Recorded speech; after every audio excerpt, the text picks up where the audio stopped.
Hi, my name is Grant Bannister. Wouldn't it be great if you could help someone that has collapsed or assist in a car accident where people have been hurt? It takes a little knowledge and perhaps a little study to get this right, but we're going to go through CPR today. You'll notice over to my left that there's some accidents showing that this could happen to anyone at any time. The first thing we're going to tackle, and we'll do this one fairly quickly, is CPR. So the most important thing to remember when something is out of the ordinary, if there's been a car accident or if someone has collapsed, the most important thing is danger to yourself. You cannot be help to anyone if you're lying on the gutter as well.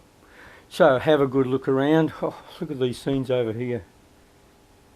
It's crazy. I mean, every day there's accidents like this and you might run into one. So let's get back to it. It's really, really important that you look out for danger of yourself. The next thing you look for, if someone's collapsed on the ground, the next thing you look for is response. Turning around, things like that. Well, you know their heart's going.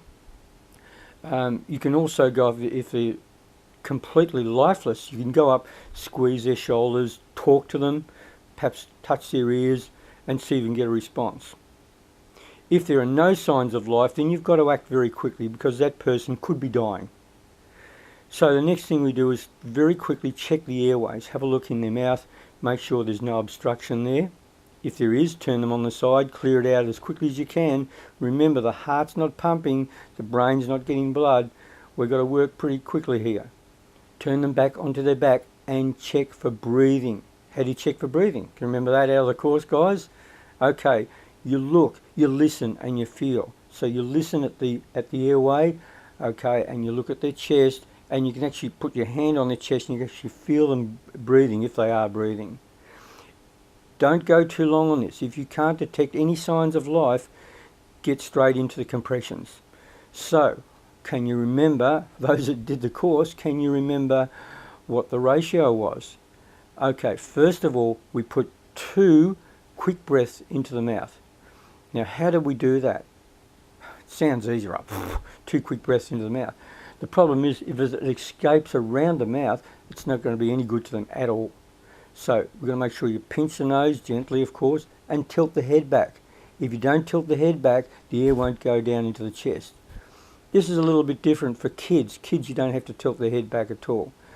While I'm talking about this, it's really important, if you can, do a proper CPR course. I don't know what part of the world you come from, but book in to a proper CPR course. Get a hands-on feel with the mannequins. You could save someone's life. It'd be well worth it, guys. Okay, so we've given 2 quick breaths into the mouth. Now what do? We go into our compressions. We do 30 compressions and then another 2 breaths, 30 compressions and then another 2 breaths. And you keep going at that. How fast are the compressions? They're fairly fast. Okay, if you think about it, the amount of air that we've got to take and the amount of time the heart beats to get that blood around the body, it takes a fair bit. So you've got to get into it. The rate is at 100 compressions per minute. 100 compressions per minute. I don't want to confuse you with that. It's just a fairly fast rate. In the next video, we're going to show you a mannequin. We're going to show you how to do it.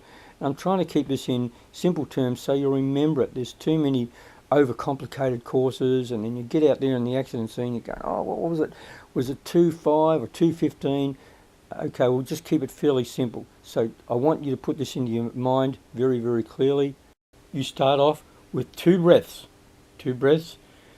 Then you do 30 compressions and 2 breaths. 30 compressions, 2 breaths. And keep doing that. So when do you stop doing it? Okay, you cannot turn around and say, look, I think this person is dead, I'm going to stop. You cannot do that. Okay, you've got a duty of care. You've got to keep going on that. So when you stop, when you're physically unable to keep going, that's one reason. If the person revives, obviously that's another reason. And if a medical person proclaims that they are dead, they're the only reasons.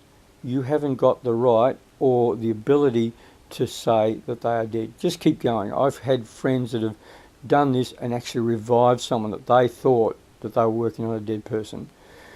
Don't give up on the person you're doing CPR, just keep going.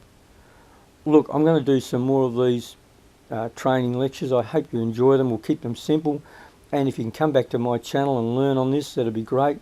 And I'd like to thank the International College of Kinshasa for, they're the RTOs on this, by the way, and they are fantastic. Barry Johnson has really helped me with this, and all I want to do is get the message out to you guys, okay? You'll notice we haven't flogged anything, all right? We're not trying to sell you anything, okay? We just want to get this message out so that if you have a loved one that's in trouble, maybe a child, that you're going to have a lot better chance of saving their life. Thanks for now.